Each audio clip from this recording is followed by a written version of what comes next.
Rotogrip has announced the RST HYPERDRIVE Pearl to complement the original, and while it's of course the same core, the cover is new, so we'll talk about that and where we should expect this one to fit. First of all, Storm has revamped their website, but while the homepage finally loads up in a reasonable amount of time, there are still problems. The UI is rough, information is still missing, still wrong, and they've somehow made it even more difficult to put something like this video together, so sorry for how it looks, and if it's hard to read, I just don't have the time right now to rework or rebuild the graphics. The ball does release on September 19th, despite that not being listed anywhere on the website. You also won't be able to find it if you go to Roto's brand page because it's not on there yet, so I've put a link in the description for you to just go straight to the page. That'll be the easiest way for you to get there if you want to take a look.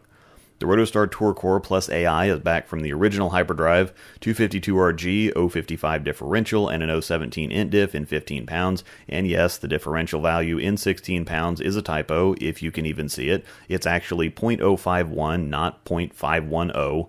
252 is a high-ish RG for an ASIM. More and more have been in the 250 to 254 zone lately, though, but that is going to help the ball get down the lane a little easier, or make it roll and rev up a little later. 055 is pretty high. The limit set by USB-C is 060, so this is about as high flaring as you're going to get. And 017 on the int diff is squarely medium. Not a ton of torque, but more than something like a Gremlin for more boom down lane.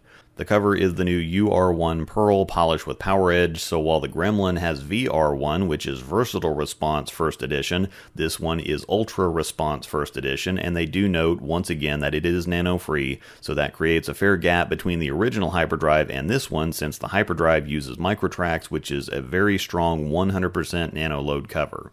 Roto has done this a lot in the past. The original Halo was Microtracks and the Halo Pearl was E-Tracks. E-Tracks is also a nano-free, pure reactive, clean and sharp cover in this general direction. Idle was Micro, Idle Pearl was E-Tracks, RSTX1 was Micro, RSTX2 was E-Tracks, so on and so forth. So if you're a Roto fan, this isn't anything you're not used to. This ball should be maybe a half step up or like a sharper step sideways of the Gremlin. Looking at the reaction chart between the two, they aren't that different and really shouldn't be. While the Gremlin is a mild ASIM with the 010 int diff, the RG is lower at 250 and the diff is higher at 058, so those values are stronger than the HYPERDRIVE. Those differences are minimal though. The biggest factor there is of course the int diff, but even that's not going to create a huge difference. Ultimately, the Gremlin should be a little earlier, but rounder and smoother down lane, while the HYPERDRIVE Pearl is built to glide and then fly. Do we need something even cleaner and faster, but still about the same strength as the Gremlin, though?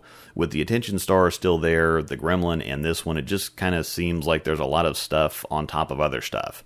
To be fair, though, a stronger solid ASIM still kind of overlaps with the HYPERDRIVE. A hybrid HYPERDRIVE still kind of overlaps the Attention Star S2. A Pearl Rockstar kind of overlaps both the Gremlin and Ultimate Wrecker, etc. So Roto realistically has a pretty solid lineup right now, so this is more of a bonus release rather than something needed to fill a gap or fit a need. Both Zach and Tobias will be getting this one, I imagine, but it'll probably be closer to the release date by the time they get the balls, we get filmed, and I get videos up, but we will still have a couple looks at it eventually. Thanks for watching, and may the strikes be with you.